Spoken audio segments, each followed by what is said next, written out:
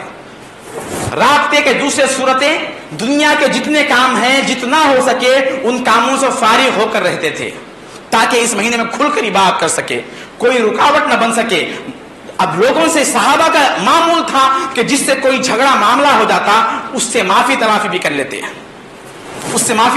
لیتے, اور حرام مال سے بڑا احترام بچنے کی کوشش کرتے. یہ تو ساری زندگی تھی, مگر صحابہ فرماتے ہیں کہ ہم اس کا بڑا اہتمام کرتے تھے. حرام مال سے بچنا اور لوگوں سے جو ہماری دشمنیاں ہیں, عداوتیں ہیں, حسد ہے, آپسی جھگڑے ہیں, اس کو ختم کر لینا. یہ دو چیزیں بہت ضروری ہے. کیوں؟ یہ دو چیزیں جب تک رہیں گی, کسی سے بغض, عداوت یا دشمنی رہیں گی, ان چیزوں کو دل میں پال کر اللہ کی بارگاہ سے کچھ لے نہیں سکتا بندہ. حقوق العباد وہ چیز ہے, حقوق العباد کے بعد کتنی بھی اللہ کی رحمتیں ہو, بندہ مالا مال ہو نہیں سکتا جب تک وہ بندہ اس سے جس سے وہ لڑ چکا ہے, جس کا حق اس پر ہے, جب تک وہ معاف نہ کرے اللہ کی بارگاہ سے لے نہیں سکتا. اپنے تجارتوں کو حلال کرنے کا حکم دیا کہ یہ مہینہ آ رہا ہے, کہیں تمہارے پیٹ میں اس مہینے کے آنے کے بعد بھی کوئی لقمہ حرام کا رہ جائے تو پھر تمہاری ساری عبادتیں بیکار ہو جائے گی, ساری عبادتیں بیکار ہو جائے. کیوں؟ جب تک حرام لقمہ جسم میں رہے گا, اس حرام لقمے سے جو بھی عبادت کرے گا اللہ تبارک و تعالیٰ اس عبادت کو اس کے سر سے اوپر چڑھنے نہیں دے گا. حضرت موسیٰ علیہ السلام کا واقعہ ہے, سرکار دو عالم فرماتے ہیں کہ ایک شخص موسیٰ علیہ السلام کے زمانے میں اللہ کی بارگاہ میں گڑ گڑا کر, تڑپ تڑپ کر, رو رو کر دعا کر رہا تھا. ایک مرتبہ موسیٰ علیہ السلام گزر ہوا, اس کی اس حالت کو دیکھے اور دل میں بات آئی کہ کاش اللہ تعالیٰ اس کی دعا قبول کر لیتے. چند دن کے بعد, 2 دن کے بعد پھر وہاں سے گزر ہوا تو وہ بندہ اسی حال میں بیٹھا ہوا ہے. پہلے تو دل کی بات تھی, دل میں کہے تھے کہ کاش اللہ اس کی دعا قبول کر لیتا, مگر کچھ بات نہیں ہوئی.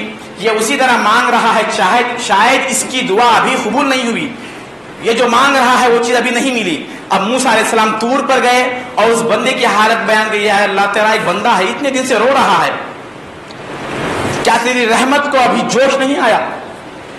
تیری رحمت کیا بات ہے ابھی اس بندے پر متوجہ نہیں ہو رہی ہے؟ تو اللہ تبارک و تعالیٰ خاموش. اے موسیٰ چھوڑو, اس کا مسئلہ الگ ہے, اس کا مسئلہ الگ ہے. تو موسیٰ علیہ السلام نے دعا کیا ہے, اللہ میں اس کے لیے سفارش کرتا ہوں, میں دعا کرتا ہوں, میری دعا یہ ہے کہ اس کی دعا قبول کر دی جائے, اس کی دعا قبول کر دی جائے. پھر اللہ کی بارگاہ سے کلام آتا ہے, اللہ کہتا کہ اے موسیٰ تم تو اس کے 2 دن کی آہوزاری کو دیکھ کر تمہارا دل بھر آ گیا ہے, تمہارا دل بھر آ گیا ہے اور تم سفارش کرنے کے لیے آ گئے ہو.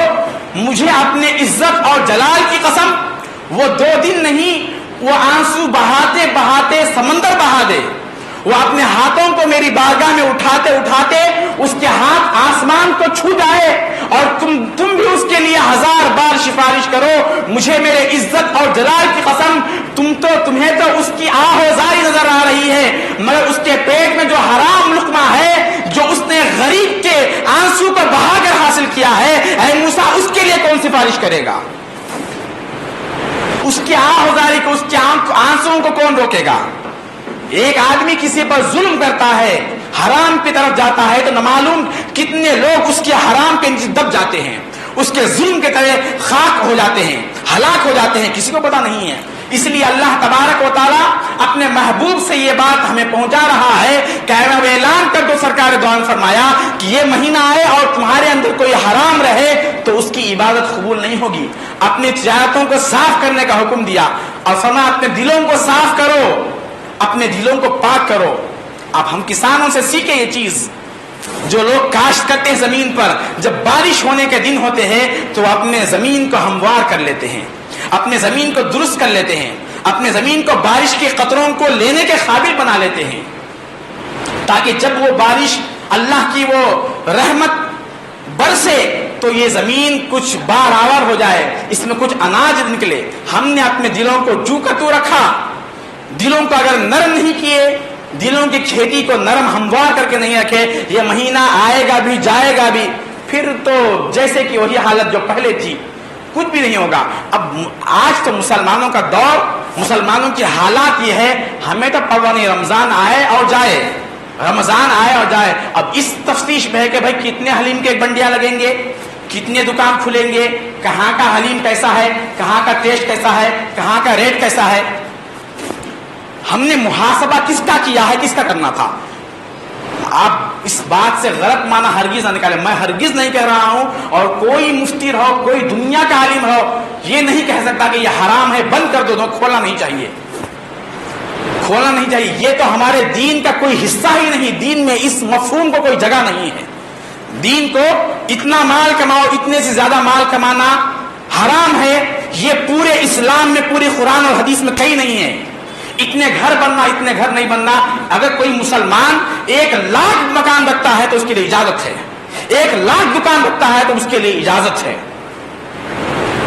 مذہب نے کسی کو کسی معیار پر نہیں روکا، مذہب نے یہ روکا ہے کہ وہ اگر رکشہ چلانے والا بھی ہو، وہ اگر 1-1 روپے کے آئس کریم بھی بیچنے والا ہو، اگر وہ اس میں دھوکہ دیتا ہے یا جھوٹ بولتا ہے تو اللہ کی عزت اور جلال کی قسم، جب تک قیامت کے دن اس دھوکے کا بدلہ جب تک اس آدمی کو نہیں دے گا، جنت میں نہیں جا سکتا۔ یہ مذہب اسلام کا کانسیپٹ ہے، یہ نظریہ ہے اسلام کا۔ 1000 تجارتیں لگاؤ، مگر وہ تجارت جو تمہیں اللہ کے بارگاہ سے روکتی ہے، وہ تجارت جو تمہیں دین کے قریب ہونے سے روکتی ہے، وہ تجارت جو تمہیں روزوں میں خلل پیدا کرتی ہے، وہ کاروبار جو تمہارے قرآن کے سننے میں رکاوٹ بنتی ہے، ایسے 1000 تجارت ہو یا 1 تجارت ہو، سنت صحابہ یہ ہے، اور اسلام اور مسلمان ہونے کا تقاضا یہ ہے کہ ایسے 1000 لاکھوں دولت ساری دنیا کی حکومت کیوں نہ ہو، مسلمان اس کو ٹھوکر مارتا ہے، اللہ کی بارگاہ میں حاضر ہوتا ہے۔ یہ مذہب اسلام ہے۔ ہم اس کو گم کر دیے، دین کو سنوارنا تھا، آخرت کو سنوارنا تھا۔ مسلمان ساری دنیا میں آج تہس نہس ہے، مسل دیے جا رہے ہیں۔ سیریا کے واقعات آپ اخبار میں پڑھیے، سیریا اب چند دن باقی رہ گئے، اس بستی کا نام تک نہیں رہے گا۔ سیریا کس کو کہتے ہیں؟ ایک 10 سال 10 سال کے بعد پیدا ہونے والے بچے کو معلوم نہیں ہوگا کہ بھئی سیریا کوئی نام تھا، یہ کوئی بستی تھی، کسی کو معلوم نہیں ہوگا۔ وہ کس کی بستی ہے؟ مسلمانوں کی بستی ہے، مسلمان رہنے والے ہیں۔ مسلمان کو ساری دنیا میں یہ حالت ہے، کیوں؟ اللہ کی رحمتیں جس انداز سے 1400 سال پہلے تھی، آقائے دو جہاں کے زمانے میں صحابہ کرام جس انداز سے اللہ کی رحمتوں کو بھرتے تھے، اللہ تبارک و تعالی اس کے صفات کبھی زیادہ ہوں گے نہ کم ہوں گے، اس کے ذات میں بڑھنا گھٹنا نہیں ہے۔ وہ پہلے الان کا مکان پہلے دن جیسا تھا، آج بھی ویسا ہی ہے، مگر لینے والوں کے ہاتھوں میں وہ کاسے نہیں رہے، لینے والوں کے ہاتھوں میں وہ صلاحیتیں ختم ہو گئی۔ مسلمان دعا کرتا ہے تو قبول کیوں نہیں ہے؟ 1000 لوگ بیٹھ کے دعا کرے، پہلی منزل میں دوسرے اتنے 100 لوگ بیٹھے ہوئے ہیں، دعا کرے ہمارے بیماروں کو صحت عطا فرما، ہماری کاروبار میں تجارت عطا فرما، کہاں سے دعا قبول ہوگی؟ ایک شخص برسر عام حرام خوری کر رہا ہے، حرام تجارت کرتے ہوئے شرما رہا نہیں، آگے مولوی صاحب دعا فرمائیے۔ اب اگر اس کو معلوم ہے، یہ اس کو اس مولانا کو معلوم ہے کہ یہ دھوکہ دے کر تجارت کر رہا ہے، اس کے بعد بھی یہ دعا کرے، اس کے ساتھ یہ بھی جہنم میں جائے گا۔ اس کا پہلا فریضہ تھا کہ اس کو اس چیز سے روکتے۔ تو ہم نے اپنے دلوں کو چوں کا تو رکھا، اپنے پیالے کو پاک نہیں کیا۔ ایک عام انسان بھی اپنے عقل سے سوچتا ہے کہ ہم اپنے برتن کو اس کے پاس کچھ لینے کے لیے پیش کرے تو برتن دیکھتا ہے، برتن اگر ناپاک ہے تو کیسے سے کیسا انسان بھی ایک گھٹ پانی بھی نہیں ڈالتا۔ برتن ناپاک ہے، گلاس ناپاک ہے، پہلے گلاس دھو کر آؤ تم، اس کے بعد 1 گلاس کا 10 گلاس دوں گا تم پینے کے لیے۔ ہمارے برتن ناپاک ہے، ہمارے دل کے برتن ناپاک ہے، دل میں کھوٹ ہے۔ مسلمان سے خوش نہیں ہے، مسلمانوں میں دوستیاں ختم ہو گئی ہیں۔ کیوں؟ اللہ کی نافرمانی کو ہم نے اختیار کیا۔ کسی سے رشتہ کرنے گئے تو اس پر ظلم کے ارادے سے گئے۔ وہ شخص جس سے تم بچی مانگنے جا رہے ہو، اس کو اللہ نے بچی دیا، تم کو بچہ دیا ہے، کیا اللہ کی ذات میں یہ قدرت نہیں ہے کہ وہ بچی تمہیں دیتا اور یہ بچہ اس کو دیتا تو تم اس کے سامنے ہاتھ باندھ کر کھڑنا پڑے گا؟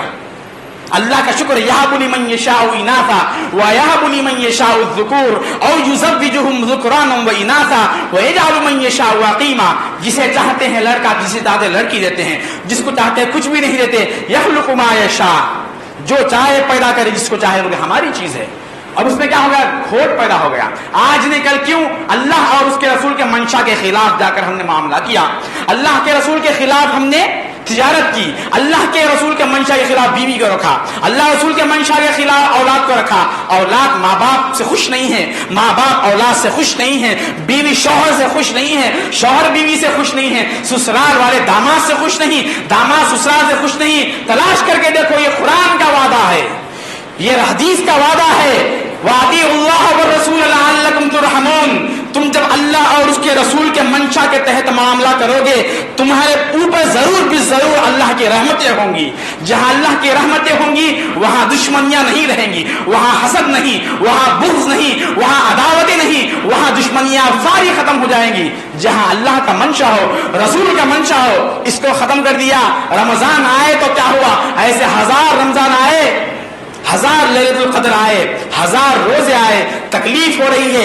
جس کے دل میں تکلیف ہو تو بھائی گرمیاں کیسے رکھے, وہ اپنے ایمان کا محاسبہ کرے. اس کا ایمان کمزور ہے, اس کا ایمان کمزور ہے. صحابہ کرام جب رمضان میں بدر کا واقعہ پیش آیا تو پیش ہو گئے, یا رسول اللہ بدر کا واقعہ پیش ہوا, اس کے بعد پھر فوراً وحد, پھر فوراً خندق, ایک کے بعد ایک جنگ آتے گئی. انصار سارے جماعت بنا کر آگے رہے, وہ تجارت کرنے کے لیے جانا چاہتے, کوئی ایک جنگ کا مسئلہ آ جاتا, کوئی ایک موقع آ جاتا, وہ سرکار کے پاس گئے, یا رسول اللہ ہمیں تو کچھ بھی وقفہ نہیں مل رہا ہے, ہم اب کیا کریں؟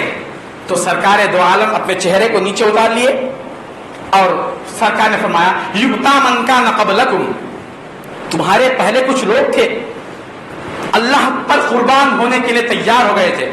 وَيُحْفَرُ حُفْرَةً فَيُوضَعُ الْمِنشَارُ عَلَى مَفْرَقِ رَأْسِهِ, ایک گڑھا کھود دیا جاتا. کیوں؟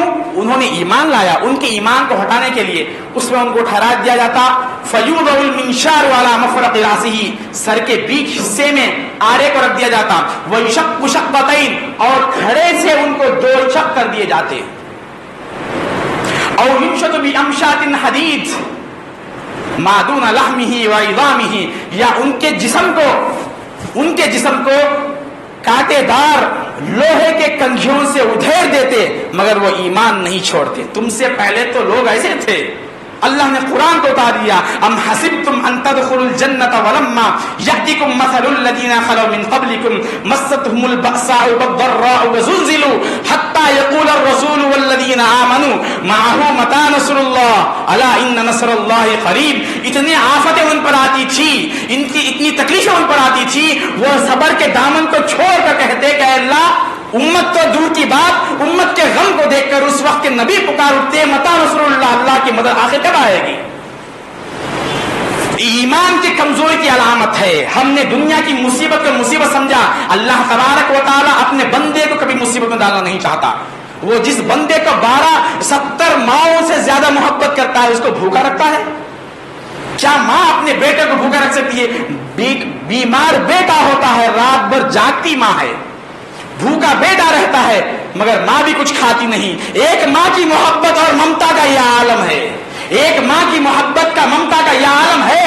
بیٹا بیماری بیٹے کے جسم میں پریشان ماں ہو رہی ہے, بھوکا بیٹا ہے مگر بھوک کی تکلیف ماں کے دل میں محسوس ہو رہی ہے. ایک ماں, اور وہ بھی صنف نازک عورت رہ کر, جو 1% رکھتی ہے محبت. اللہ تبارک و تعالی کائنات کے پروردگار ہو کر ہر بندے سے خطاب کر رہا ہے کہ ہے ہر میری آدم کے بیٹے, ہر بندے سے 70 ماؤں سے زیادہ محبت کرتا ہوں. پورے بندوں کو ملا نہیں ہے, یہ 70 کا عدد بتانے کے لیے ہے, اس سے زیادہ استعمال کرنے کی عادت نہیں تھی عرب کی زبان میں. بلکہ اللہ کی محبت کو پرسنٹیج ہے, اتنے فیصد اتنے فیصد, وہ مخلوق ہو گیا. پھر تو اللہ اتنے پرسنٹ اتنے فیصد, اس کی ذات اس سے پاک ہے, حد سے پاک ہے, اس کی ذات حدوں سے پاک ہے, وہ لامحدود ہے, اس کی رحمتیں بھی لامحدود ہے. اے بندے تیرے اندر جذبہ ہونا چاہیے, میں اپنے بندے سے بے انتہا محبت کرتا ہوں, کوئی انتہا ہی نہیں ہے, کوئی حد ہی نہیں ہے. ایسا پروردگار اپنے بندے کو بھوکا رکھنا چاہتا ہے؟ مگر کیا بات ہے، ماں سے پوچھے جس کا بیٹا بیمار ہو، تیرا بیٹا تو بیمار ہے، ایک لوٹا بیٹا ہے، اس کو کیوں پیٹ بھر کے کھلاتی نہیں؟ وہ کہے گی کہ یہ میرے بیٹے کے بھلائی کی چیز نہیں ہے، اب اس کے لیے دوا کھانا اس کے لیے فائدہ مند ہے، اس کا پیٹ خراب ہو گیا، اس کا جسم خراب ہو گیا، اب اگر دوا سے ہٹ کر غذا کھلاؤں گی تو اس کے لیے زہر ہے۔ ہم نے زہر کو سمجھا، نہ دوا کو سمجھا، نہ محبت کو سمجھا، نہ نفرت کو سمجھا۔ اسی لیے بات سمجھ میں نہیں آئی کہ اس وقت اس کے لیے غذا کھلائے گی تو زہر ہو جائے گا۔ اللہ تبارک و تعالیٰ دیکھ رہا ہے کہ ان مسلمانوں کے دل ابھی میری یاد سے غافل ہو چکے ہیں، اللہ کے نور ایمان کے روشنی سے تاریک ہو چکے ہیں، اب ان کے لیے غذا زہر بن جائے گی، لہذا احکام بتایا کہ صبح سے شام تک تم بھوکے رہو، کچھ نہ کھاؤ، اس کے بدلے میں یہ بہانہ بنا کر میں تمہارے گناہوں کو معاف کر دوں گا، میں تمہارے گناہوں کو معاف کرنے کے لیے اترا ہوا ہوں۔ اسی لیے جتنا رمضان میں خرچ ہوتا دوسرے دنوں میں خرچ نہیں ہوتا۔ اللہ عاجز نہیں ہے، اس کے خزانے بھرنے کے لیے بندوں کو روزہ نہیں رکھا رہا ہے کہ بھئی ایک مہینہ بیمار رہیں گے تو میں اپنا ریشن بھر لوں گا کیونکہ پورا سال کھلانا ہے ان کو، یہ نہیں ہے، یہ اس مہینے میں اور کھول دیتا ہے۔ جس طرح اللہ تعالیٰ آخرت کے نعمتوں کو کھول رہا ہے، اللہ کی عزت کی قسم اللہ دنیا کے رحمتوں کو کھول رہا ہے، دنیا کے غذا کو بھی کھول رہا ہے، روح کی غذا کو بھی کھول رہا ہے۔ محترم بزرگوں، دوستو، بیان کوئی چیز نہیں ہے اثر کرنے کی، تھوڑی دیر کے لیے بیٹھ کر سوچے کہ میری ذات کیا ہے، اللہ کی ذات کیا ہے، میں کیسا گناہگار ہوں، اس کے بعد بھی ان یکلؤکم فی اللیل کانکم لم تعصون اللہ، اللہ فرما رہا ہے کہ تم رات میں غور نہیں کرتے، تم جب رات میں اپنے بستروں پہ آتے ہو تو بستروں پہ آتے وقت ذرا غور کرو کہ تم ایسے سو جاتے ہو جیسے کوئی گناہ نہیں کیے۔ اگر تمہارے دن بھر کے گناہوں کا محاسبہ اللہ کرتا رات میں تمہارے بستروں کے آنے کے وقت کسی کو نیند نہیں آتی، اور اللہ تبارک و تعالیٰ رات میں جب سونے آتے ہو تو اللہ تعالیٰ نیند کو تم پر اس طرح سے اتارتا ہے گویا کہ تم نے دن بھر کوئی گناہ نہیں کیے، تمہارے گناہوں کو بھول جاتا ہے، تمہیں سلاتا ہے، تمہاری نافرمانیوں کو بھول جاتا ہے، اس کے بعد بھی تمہیں کھلاتا ہے، ابھی تمہیں احساس نہیں۔ اللہ تعالیٰ فرماتا ہے جب ایک لقمہ اترتا ہے، حلق میں جاتا ہے، منہ میں ڈالتے ہیں، حلق سے اترنے سے پہلے وہ لقمہ پکارتا ہے کہ اے اللہ یہ تیرا گناہگار بندہ ہے، میں اس کے حلق سے اس کے لیے بیماری بن کر اتروں یا شفا بن کر اتروں؟ اللہ تعالیٰ کہتا ہے کہ اے وہ لقمہ تجھے کیا اختیار ہے کہ بیماری دے یا شفا دے؟ بندہ میرا ہے، اس کو شفا دینا ہو یا بیماری دینا ہو یا میرا تقاضا ہے، تو اپنے طریقے سے اتر جا، تو اپنے طریقے سے اتر جا، میں تو اس کے گناہوں پر ابھی توبہ کا انتظار ہوں، توبہ کرنے کے لیے تیار ہے۔ کیا پتا کہ جب تو اس کے پیٹ میں اترے اس کے دل میں یہ شرمندگی ہو، اس کے دل میں یہ احساس ہو کہ میرا پروردگار میری گناہوں کو نہ دیکھا، میرا پروردگار میری بدکاریوں کو نہیں دیکھا، میرا پروردگار میرے خطاؤں کو نہیں دیکھا، اس کے بعد بھی مجھے تر و تازہ گرم غذا عطا کر رہا ہے، پانی عطا کر رہا ہے۔ اب یہ اتنی گرمی ہے، پانی بھی گرم ہو جائے تو کیا کریں گے؟ کیا اللہ تعالیٰ اگر چاہے تو قل ارائیتم ان اصبح ماؤکم غورا فمن یاتیکم بماء معین، ارے غور نہیں کرتے تم، ساری دنیا کا پانی ہم خشک کر دیں، کون مائی کا لال ہے ہمیں ٹھہرا کر پوچھنے والا؟ ساری دنیا کے پانی کو کڑوا کر دے یا ساری دنیا کے پانی کو ہم کھارا کر دے، کہیں کھارا کہیں میٹھا کہیں ایسا کہیں ویسا، ہر پانی کو کھارا کر دے یا کڑوا کر دے، کون ہے ہمیں ٹوکنے والا پوچھنے والا؟ مگر میں اپنے بندوں سے 70 ماؤں سے زیادہ محبت رکھنے کا دعویٰ کرتا ہوں، میں اپنے بندوں سے ایسا سلوک نہیں کرتا، ہمیشہ اللہ کے ہی کہتا ہے وَإِنِّي وَإِلَيَّ عَبْدِي، ہٹ جاؤ سارے ہٹ جاؤ، میں جانوں میرا بندہ جانے، میری غفاریت جانے، میرا گناہگار بندہ جانے، آج نہیں کل اس کے دل میں احساس ہوگا، میری نعمتوں کا خیال ہوگا، میری نعمتوں کو خیال میں لا کر توبہ کرے گا، اللہ اس کا منتظر ہے، اللہ کا مہمان آ رہا ہے، استقبال کے لیے تیار ہو جائے۔ دنیا کے مہمانوں کو استقبال کیا کچھ نہیں ملا، اللہ کے رسول کہہ رہے ہیں کہ اس کو استقبال کرو، یہ تمہاری جھولیوں کو بھرنے آ رہا ہے، تمہارے قبر کے اندھیروں کو دور کرنے کے لیے آ رہا ہے، تمہارے قبر میں مومن اور مددگار بننے کے لیے آ رہا ہے، تمہارے پل صراط پر جب کٹ کر گرو گے یہی لوگ تمہیں اٹھا کر سنبھال کر سلامتی کے ساتھ لے جائیں گے۔ عزیزان محترم، اللہ تبارک و تعالی ہر ایمان والے کو سمجھ اور نعمتوں کا احساس نصیب فرمائے. وآخر دعوانا الحمدللہ.